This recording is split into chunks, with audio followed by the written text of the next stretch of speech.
We're headed back to the Marriott here in Chantilly, Virginia, the scene of Bilderberg 2008. We successfully infiltrated the last day and a half inside, got out with some great stuff. We've been tailed, and now we're going back to cover the dignitaries, the elitists, as they arrive. And right now is the prime time for them to start arriving for the next 3 or 4 hours. We took about a 30-minute break. I'm sure we missed a few, but it doesn't matter. So we've got scores of people that just organically are listeners, info warriors that are out here taking action. And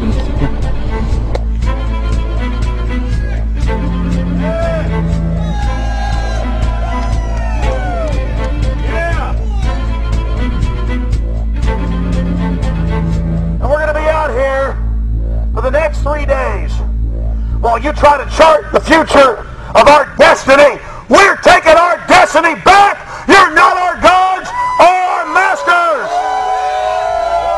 We witnessed at least 7 convoys of armed Secret Service entering the Westfield's Marriott, and internal sources confirmed that both candidates did attend at least one meeting inside the conference. While the Bilderberg Group was 100% successful in 2008 at keeping their name out of the mainstream media, they did not fare as well when it came to the exploding independent press. During the entire 2-day event, anti-New World Order protesters and alternative media encircled the hotel. You are being exposed everywhere, from David Rockefeller, from John Edwards, from Bill Clinton. Your game of secrecy is over. You're not playing game. It's up close. You piece of trash. This is Bernanke, man. Bernanke, you're going down.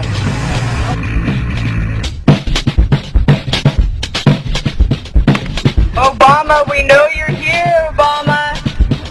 You cleared your schedule for the next 3 days. We know you're in Virginia. Arch criminals! New World Order scum! We are not your slave scum! Brave Americans came from all over the United States and bullhorned the main conference hall at close range as the global power brokers schemed inside. You are criminals! You control the central bank, you control the currency, and you're turning our beautiful country and world into a nightmare!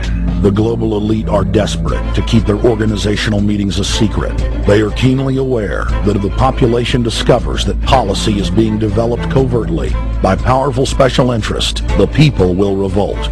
It is our duty to expose these criminals. It's a criminal act under federal law for federal officials to have private meetings to discuss world policy with non-federal workers.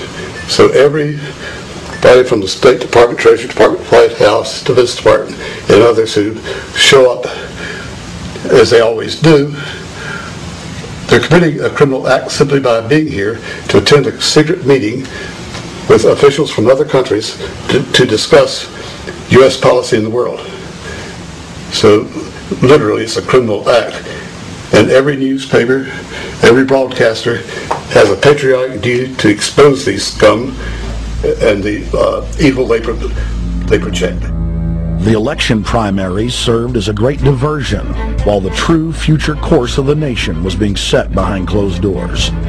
You've got obviously the Bilderberger Group, founded by the former Nazi Prince Bernhard of Holland.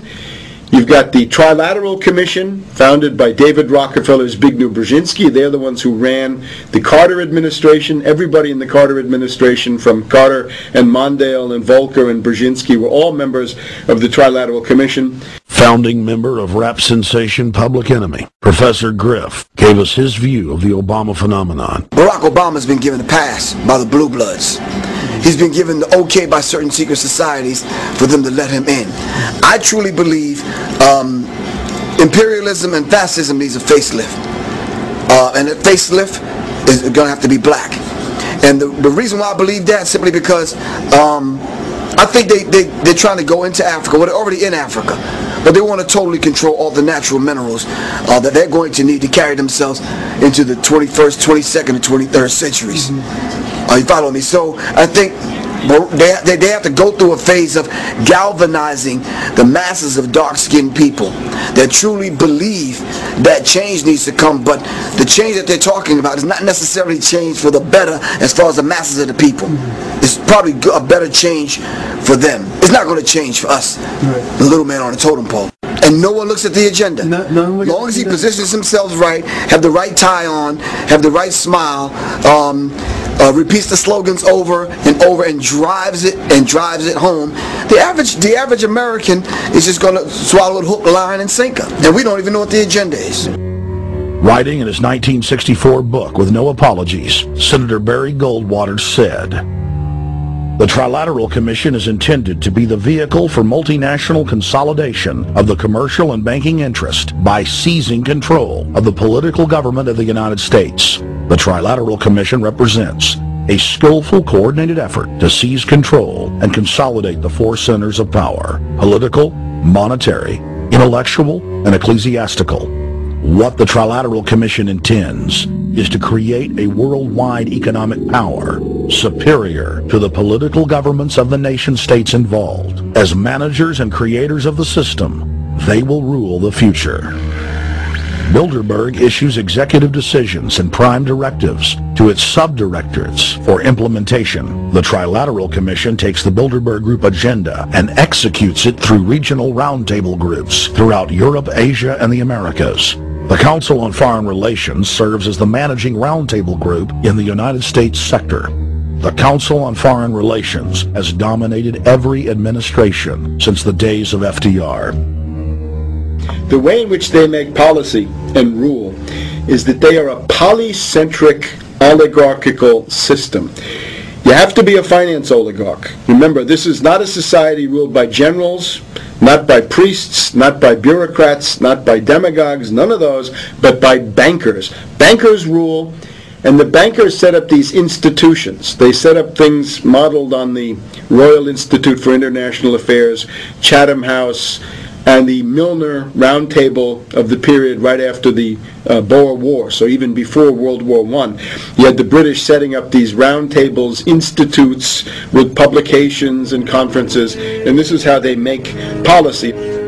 Upon Obama's inauguration, members of the Bilderberg Group, Trilateral Commission, and CFR flooded into every position of power in the executive branch, replacing Trilateral Commission and CFR members who previously filled the positions during the Bush administration.